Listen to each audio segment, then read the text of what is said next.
E aí, galerinha do sexto ano, tudo bem com vocês? Eu espero que sim.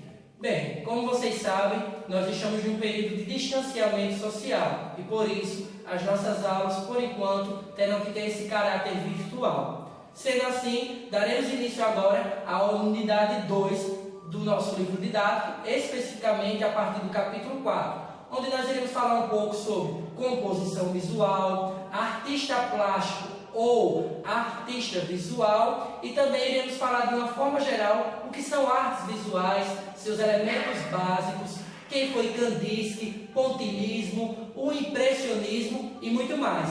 Ficaram curiosos? Então ficam comigo e sejam bem-vindos ao Antenados na Arte.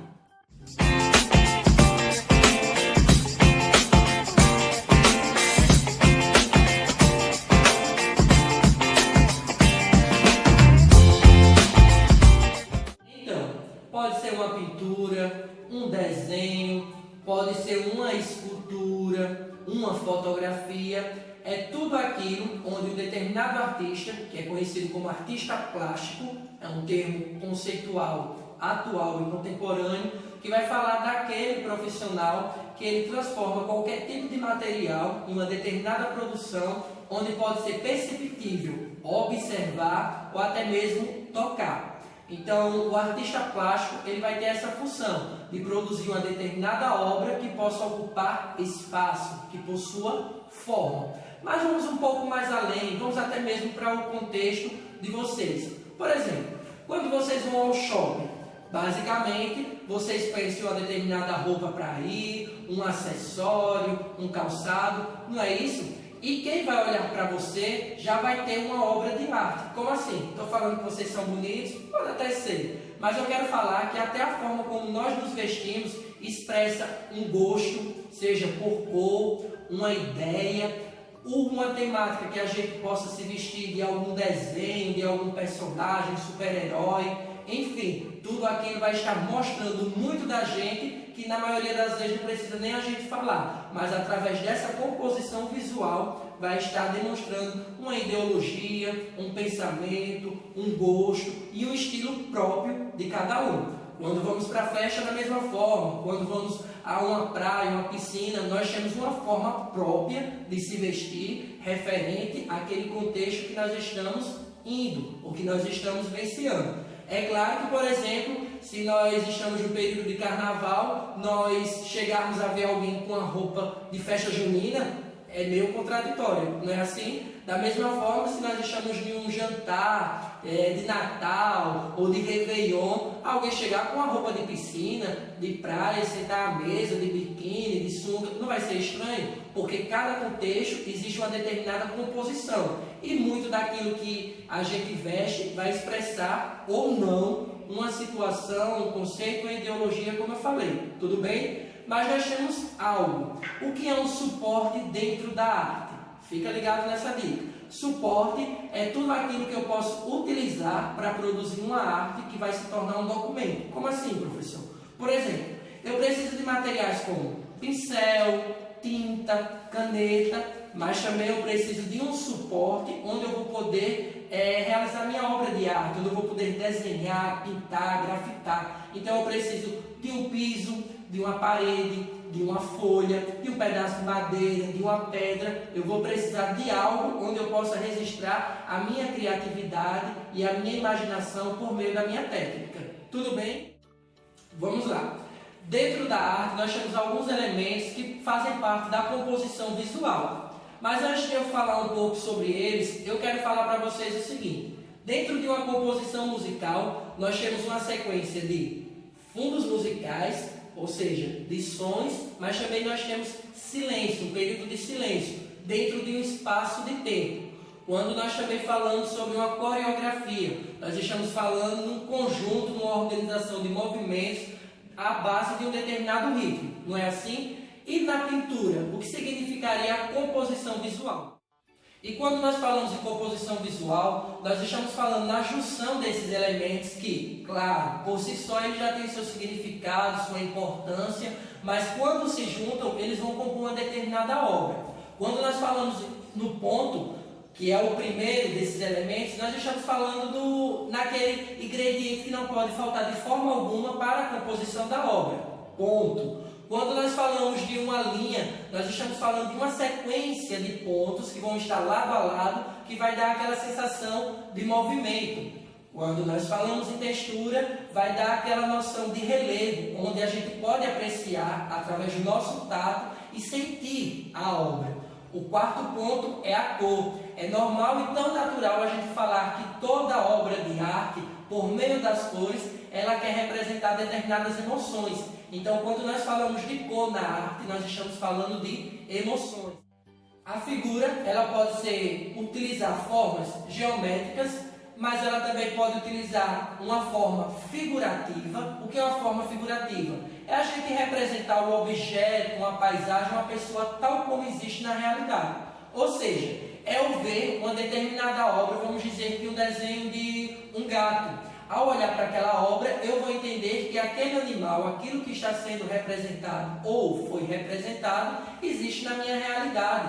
Eu vou ver a foto vamos dizer, de um relógio. Eu vou saber que aquilo também existe na minha realidade. Então, aquela obra de arte está representando a minha ou a nossa realidade, ou a realidade do determinado artista, do autor da obra. Tudo bem? Mas quando a gente fala de forma abstrata, nós estamos falando de algo que parte tão somente da imaginação e da criatividade do próprio artista. Então eu não vou saber. Eu posso interpretar por meio das cores, das formas, da textura, do ponto, da linha, o que ele quis passar com aquela obra. Se foi verdade ou não, nós não vamos saber, a não ser que nós tenhamos acesso e contato diretamente com o produtor daquela obra, onde ele vai nos esclarecer o que ele quis apresentar naquela obra. Tudo bem? Caso contrário, a maioria das obras que são conhecidas como ícones culturais, infelizmente, os seus autores já faleceram. A figura vai ser aquilo que mais vai chamar a nossa atenção para a obra. Por exemplo, uma determinada cor, um objeto, uma figura central, um pano de fundo, vai ser algo que vai ser composto de forma proposital pelo pintor, pelo escultor, para nos chamar a atenção para aquilo. Alguma coisa ou a mensagem principal vai estar sendo atrelada àquele chamamento de atenção que ele provoca por meio da sua composição e da sua técnica. E por último, mas não menos importante, nós temos o elemento básico da composição visual, que é o espaço, que aí vai definir se a obra ela vai ser dimensional, que é quando possui duas dimensões, comprimento e altura, ou se ela vai ser tridimensional. E o que é uma obra tridimensional? É quando vai possuir três dimensões.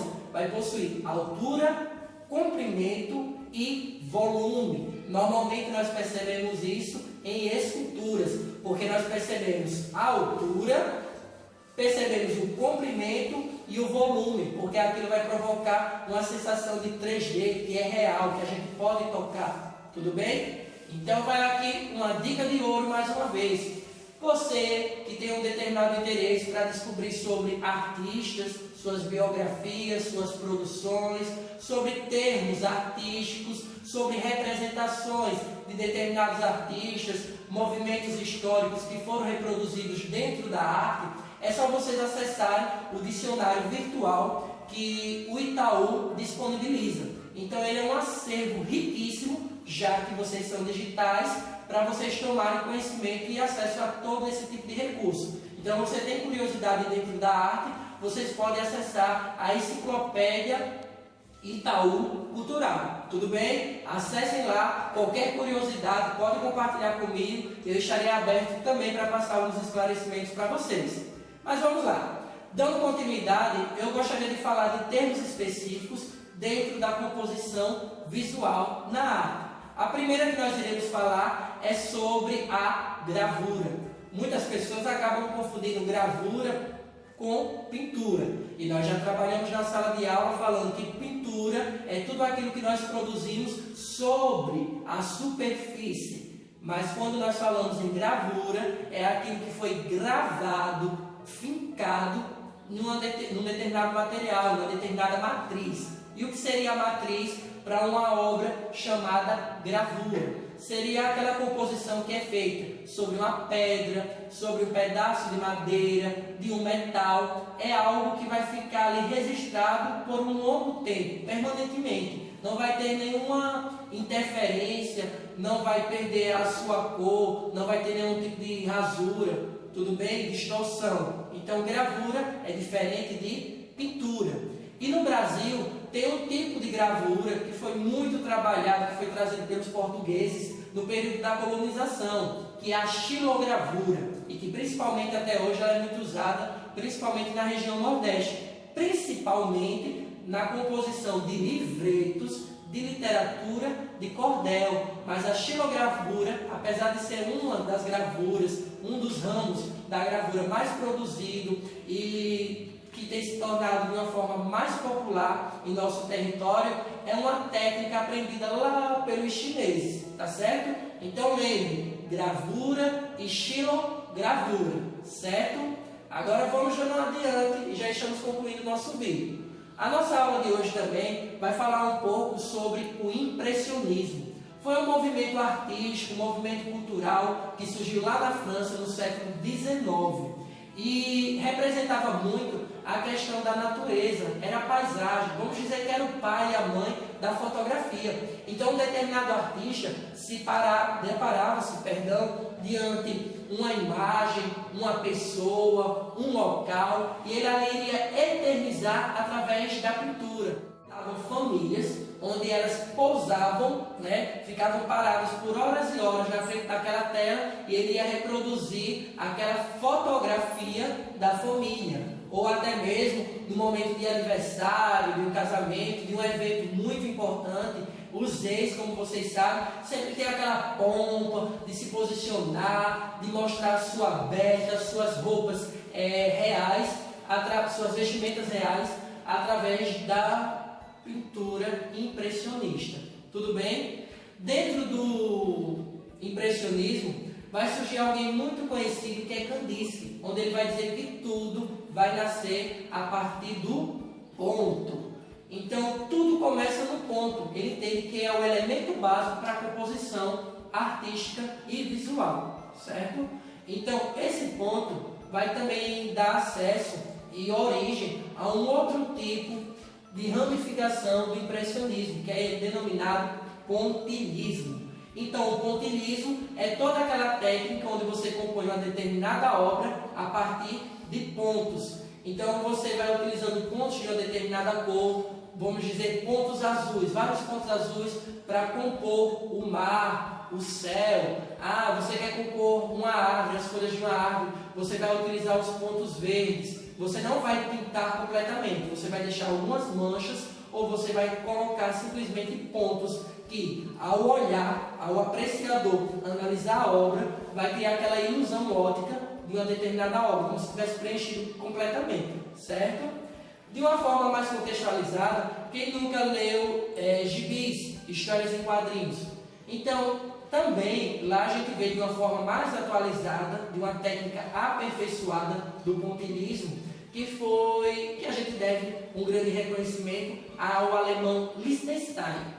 Ele utilizou esses pontos de uma mesma cor, dentro de um mesmo espaço, o espaço de um ponto para o outro era o mesmo, era equidistante, e ele começou a compor seus personagens, os lugares, e também alguns pontos de uma forma mais separada, mais distantes, eles acabavam servindo para preencher determinados espaços dentro da sua composição, certo? E no Brasil vai ter a origem, lá no século XX, de vamos dizer que é o pai das histórias em quadrinhos, dos gibis, que era conhecido como retículas. Então, essas retículas também utilizavam essa técnica. Para finalizarmos, eu gostaria de falar agora sobre Kandinsky. Quem foi Kandinsky? Kandinsky ele foi um grande e um dos maiores representantes do impressionismo. Ele cursava direito, só que ele acabou se apaixonando, ele foi para uma determinada exposição impressionista, onde ele teve acesso com paisagem, com aspectos da natureza, e que muito chamou a atenção dele. Tanto é que, quando ele abandonou toda a sua carreira de direito, ele acabou produzindo as suas primeiras obras foram todas voltadas para a questão impressionista, para a paisagem, para as coisas que existiam no seu cotidiano, na sua vida corriqueira, no seu dia a dia. Só que depois ele foi eliminando tudo aquilo que era impressionista, que representava o real, e ele começou a realizar obras, produzir obras abstratas, porque ele entendia que quem fosse apreciar determinada obra não poderia ver a obra tal como ela quer, ou tal como uma imitação da realidade. O apreciador da obra, ao olhar para a arte, ele deveria simplesmente entender o estado de espírito, não ver a obra tal como ela existe na vida real. Se o apreciador quisesse ver como existe na vida real, era só olhar para um objeto, sem ser por meio de uma pintura, de uma escultura. Então ele vai ser um grande revolucionário e ele começa a ter sua certa inspiração nas suas obras abstratas a partir da música. Tanto é que a maioria de suas obras elas são intituladas como composição, improvisação, que tudo isso é o que requer dentro da técnica musical. Então ele criava obras abstratas e ele entendia o que estava sendo representado a partir das suas emoções, do seu contexto, da sua realidade. E quem apreciasse entenderia ou não essa infinita possibilidade de compreender e interpretar uma determinada obra. Tudo bem? Espero que tenha ficado claro tudo que nós trabalhamos aqui. Segue abaixo uma das atividades que nós iremos realizar voltadas para o conteúdo trabalhado. Fiquem com Deus, se cuidem, fiquem em casa e até breve.